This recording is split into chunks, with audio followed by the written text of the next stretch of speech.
opportunity to have a look at the conditions for the presentations we're going to do next week. So let's have a look at what's expected of you next week when you do your presentations. So we have 6 groups of students, so it's going to take both of our classes next week to do the presentations so that we're not too rushed each time. We're just going to do 3 presentations on each day. Right, so 3 groups on our first class and 3 groups on our second class. So it's during class time in our usual classroom. Right, so basically you'll be doing your presentation in here, right, during our normal class time. Whether you're presenting or not, you're expected to be at the class, right? Why? Because even if you're not presenting that day, the presenters need an audience, right? They need somebody's attention, and of course we need people to ask questions at the end of the presentation, right? So therefore, make sure you're here for both classes. Also, I think it's a good learning experience, right? To watch other people present. You can learn something from it that you can use in your own presentation. So next one, of course, no talking or chatting during people's presentations, right? Unless, of course, you're answering their question, right? People will be using strategies to get your attention.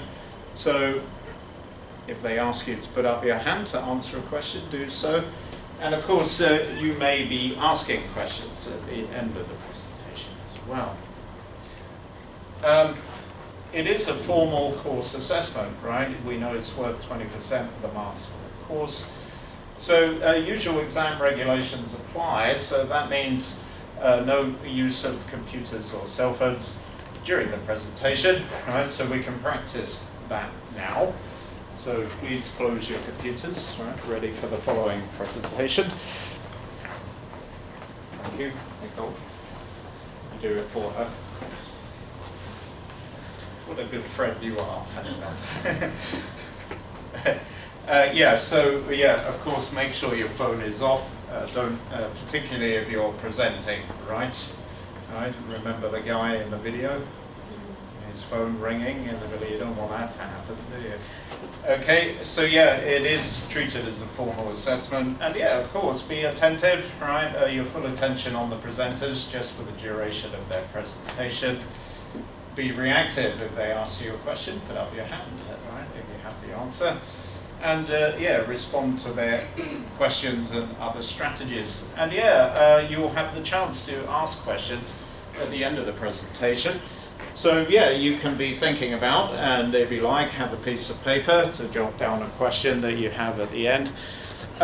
What should your questions be about? Well, they should be focused on the content of the presentation, of course, right? So don't say something like, oh, that's a nice t-shirt, Dora, can I ask you where you bought that?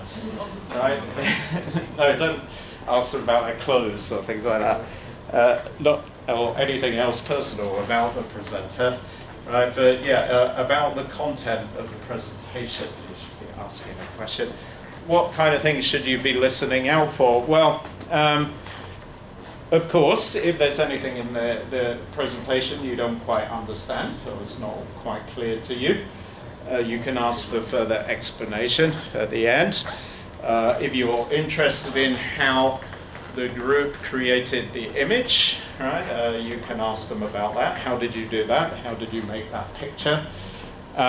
Or if there's anything that they mention briefly but don't seem to explain very well, you can ask them to say more about that and say, oh, you mentioned this. Can I ask you some more questions about that? So you need to listen, watch and listen carefully. Anything that arouses your curiosity, you're welcome to ask a question about it, right? And aiming to create a good atmosphere in the classroom, right? As people will be nervous, right? We know that most people feel nervous when they're giving a presentation. For those of you, when you're presenting, I would say probably the best thing to do is accept that, right, and say to yourself, I will never not be nervous when I give a presentation. And I think that helps, first of all, to accept that instead of fighting it. But to remember that, well, what is a presentation? It's a short and highly controlled piece of speech, right? And you're in control of everything that happens for that few minutes while you're speaking, right? You're going to choose carefully exactly what you're going to say at each point in your presentation. You should also give some thought to what you're going to do at each part of your presentation, such as where you're going to stand and whether or not you're going to point to something on the screen. Right, so you're in control of what happens, right? So keep that in mind, and that way, even if you feel nervous inside, you can at least appear to be in control and maybe less nervous in your appearance. Right? Okay, so let me start my presentation. Right? So before I say anything, let me ask you a question. Please put up your hand if you have a best friend. Who has a best friend? Almost everyone. John, you don't have a best friend? Best friend, I'm not sure. You're not sure? One or many? Well, at least one. Yeah. Okay then, right.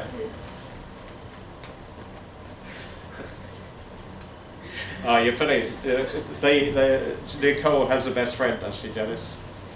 Is it you? Yeah, each other. Is she your best friend because you put your hand up for her when she's too tired to do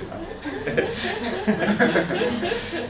Okay, now keep up your hands, and keep up your hand if your best friend, the person who is your best friend, if you met them on social media. Nobody. Right. Okay, that's interesting. Well, we'll come back to that idea later. Right. So today I'm going to argue that social media makes you lonely. So let me begin by showing you what I'm going to do in my presentation. I'm going to begin by explaining that argument to you and providing some examples and evidence from research to show you how social media might make you lonely. After that, I'm going to show you a visual which I've chosen that I think is a good representation of the argument that I'm presenting. I'll describe some of the details of that visual for you. Following this, I'll show you how my visual connects to my argument, right? And point out how the features of the picture relate to the examples and evidence that I have given. At the end of the presentation, they'll give a short conclusion to summarize what I've shown, and then there will be the opportunity for you to ask any questions that you have. So let me get started then and begin by explaining my argument. So today I'm going to argue that using social media makes you lonely. And I'd like to begin by defining the idea of loneliness, right? And by this we mean, I mean chronic loneliness, right? I'm not just talking about occasionally feeling, you know, like you feel a bit alone and you want to talk to a friend. This is talking about most of the time. And these symptoms and signs are those which are recognized by psychologists as being the symptoms of chronic loneliness, right? So they may include, a lack of a deep connection to others, right? Perhaps you know people, but you only connect to them on a shallow or superficial level, right? And you don't really feel any deep emotional connection or obligation to those people. This is a sign of loneliness. It may be that you have no close or best friends. Sure, you may know people to talk to say hi to, or whatever, but there doesn't seem to be any people who are particularly close to you or seem particularly important to you in your life. I know that's not a problem for anyone here. And yeah, it may affect your thoughts and your feelings as well. One way that it may affect you is that, yeah, you have a feeling that wherever you are, you feel isolated or separate from other people, or you feel disengaged, you're not involved with the things that are going on around you. And this happens everywhere, all the time for you. And it may affect your feelings about yourself, right? And you may begin to wonder what your worth is, right? And maybe you feel that you're not as good as other people in some way, or not as worthy as other people. It may be, yeah, that you try to connect with people, but it seems that they don't seem to notice you, or they don't seem to listen to what you're saying.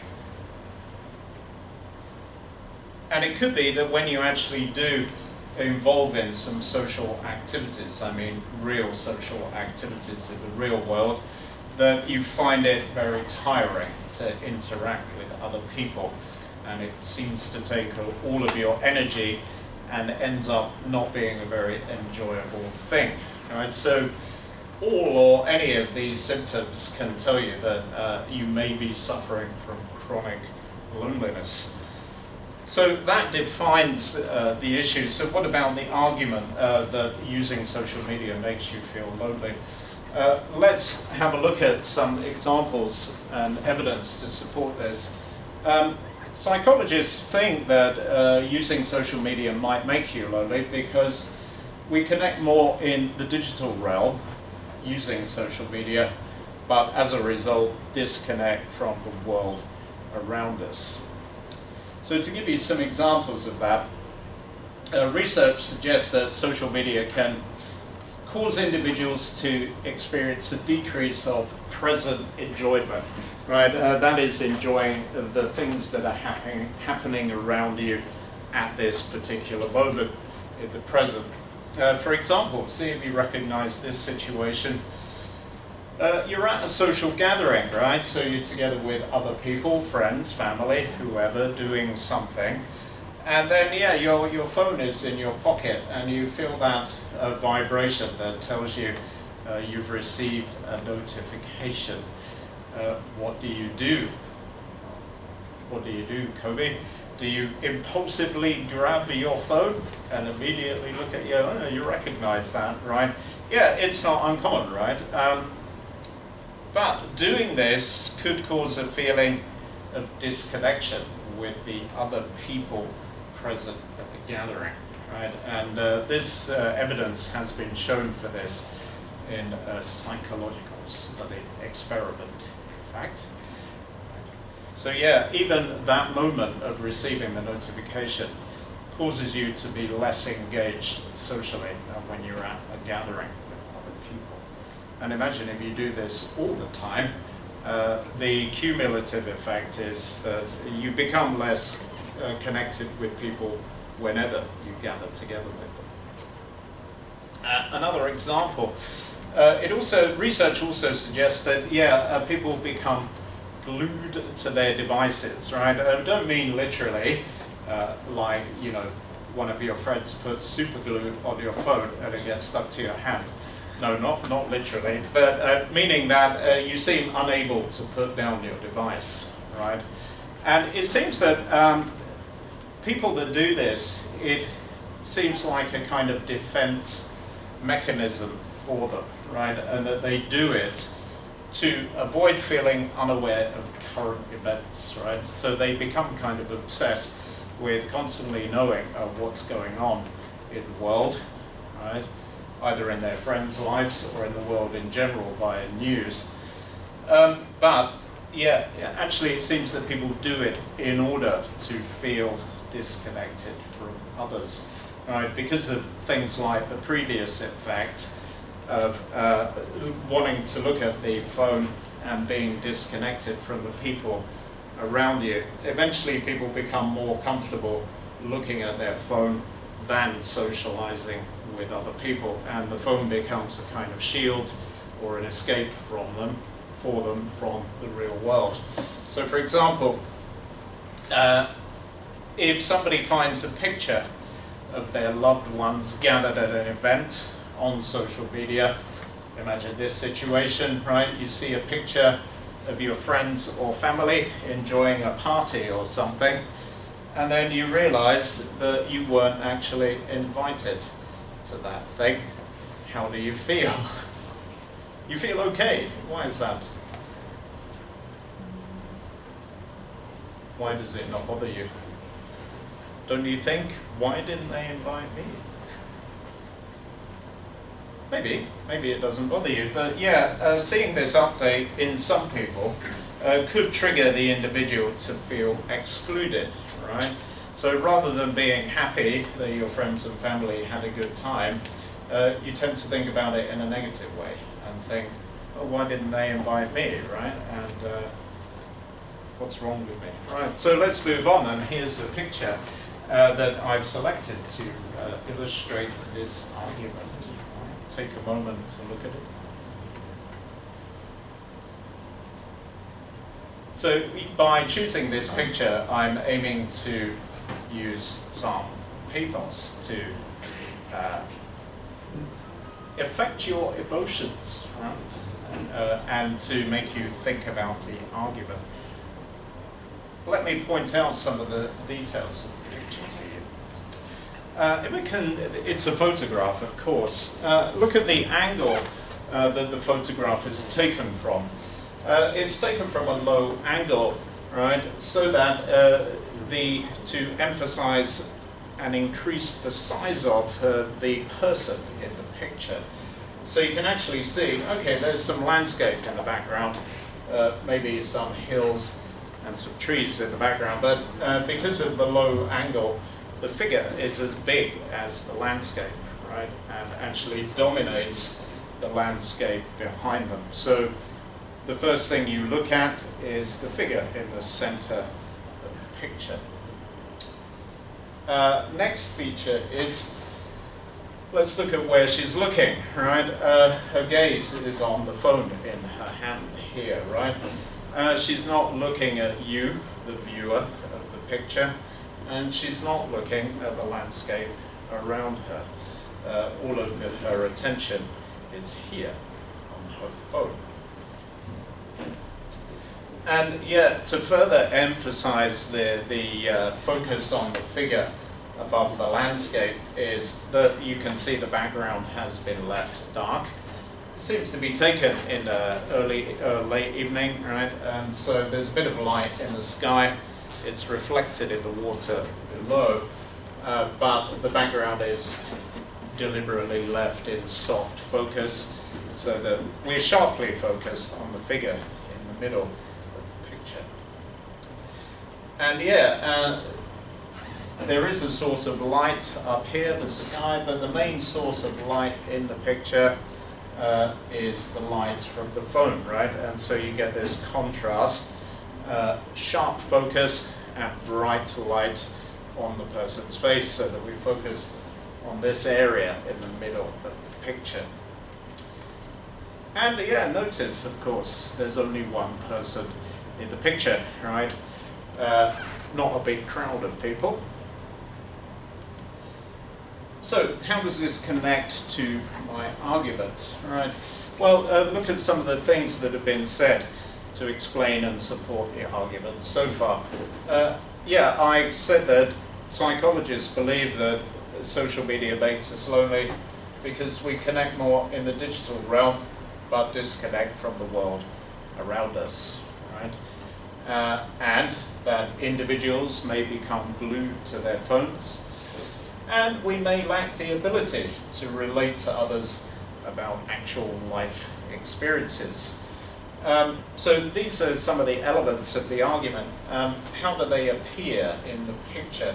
Well, yeah, we can see she is glued to her device, right? This area in the middle is the focus of the picture. And what does it represent? Her looking directly at the phone. And she's isolated in the dark landscape by being an individual person, by being in sharp focus while the background is soft to emphasize the feeling of being alone with your phone in the middle.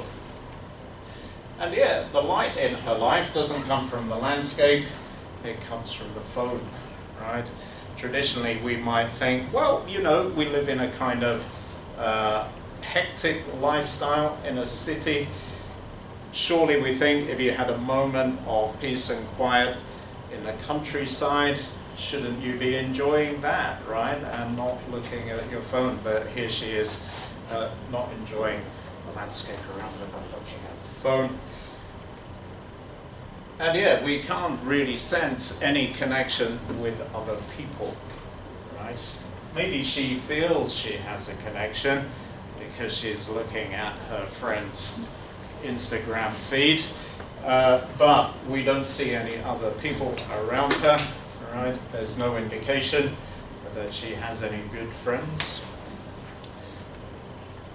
And yeah, she's looking at her device and she may believe that she is connected to other people because she has many friends on social media, but to all appearances from the picture, she seems to be quite lonely to me.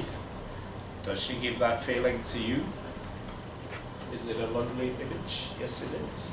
So to conclude, I have argued that using social media makes you lonely. So to summarize, I began by defining what I meant by loneliness and explaining the argument to you. Then I showed you a visual which I'd selected to illustrate my argument and pointed out some of the features of it, and finished by showing you how the visual justified the argument that I was giving. So, thinking ahead, next time you reach for your phone, right, think about this. Ask yourself a question. What do you value more? Your interactions on social media or your interactions in the real world? Maybe think about that next time you pick up your phone. So that's the end of my presentation. Any questions? Well, you wake Annabelle up. So, any questions?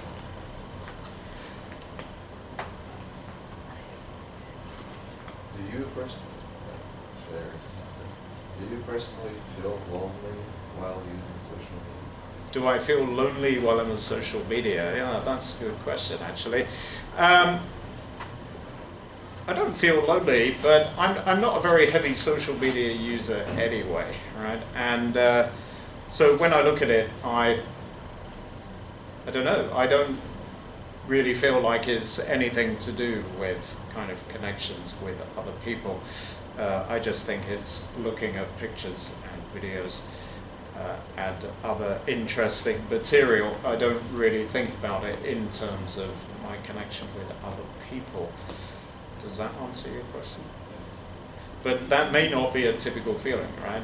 Like I said, I'm not somebody who uses social media very much. And I'm more of a, what do you call it? I use it for what do they call it? Social surveillance, right? Yeah, that is just looking at what other people have posted and what they do, but without really, I don't really post much myself. But if you spend less time on social media, don't you have a fear of missing out? No, I don't. Common sense that people feel like fear of missing out. Yeah, I mean, that's kind of mentioned a bit in here, right? That thing of reaching for the phone with the notification. I don't think so, right? Because I tend to focus on my real life.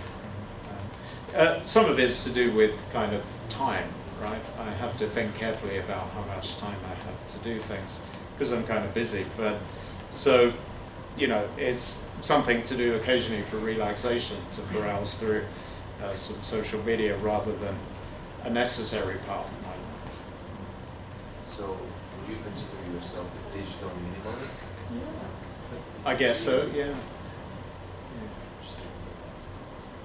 Elena? But does this really relate to that? It's obviously that social media makes us disconnect with others in the real world. Disconnect with others doesn't mean that we will feel lonely when we can only have interaction online. So it seems not a problem to everyone. Yeah, I don't think it's, I don't think the implication is that it's a problem for anyone. But you know, I see some research while I was looking for examples for this paper. I did see, I think it depends on, it seems to depend on, according to the research I read, perhaps not on how much you use social media, but the way that you use it. I read a piece of research, it was quite, the results quite disturbing, and it was kind of an extreme case, I guess. Talking about the way you use social media, I read a piece of research about younger teenagers' use of social media. And it was looking at the personality traits of teenagers who have the habit of posting false information about themselves on social media, most typically pretending to be older than they are. And this piece of research looked at the personality traits of kids who do this. And kids who, that's from this, isn't it? Kids who do this, have the habit of pretending that they're older than they are, show some quite negative personality traits. Like they do tend to have less friends in real life, and they are more aggressive in their nature, and at least 3 other negative personality traits. Right? So, but they found that the frequency that they used the internet didn't have any relationship to those things. So we could say, yeah, sure, if you are honest about the way that you represent yourself using social media, and you do also have you know, friends and other connections in real life, then yeah, there's no reason why it should affect you negatively. Does that answer your question? Yes, Kevin. Is being lonely something bad? Because I know that someone enjoy being lonely. Uh-huh. Yeah. Well, yeah, that's. I think you kind of touch on that point in the presentation, but yeah, and that thing of sitting in a landscape, right? Well, yes, traditionally you might have the idea that's something you enjoy, right? You're appreciating nature and appreciating a quiet moment by yourself, looking at a nice landscape. But the thing is about whether you are actually engaged with it. Right? Yeah, I think I agree with you. I think, you know, we forget about that sometimes, right? That it is actually healthy to spend time alone, right? From time to time, right? And enjoy the feeling of being, right? It's kind of a relief to be away from the pressure of other people. But I think maybe, you know, do you get that same feeling if you sit looking at your phone rather than looking at the landscape around you? It's a different kind of loneliness, I think they're talking about, right? Maybe that visual is just that girl taking the picture and then she is reviewing her picture. Maybe, yeah. Well, yeah, you can project your own story onto it, yeah. Because I think because of the lack of her looking at you, it's difficult to decide what she's actually doing. Okay, any more?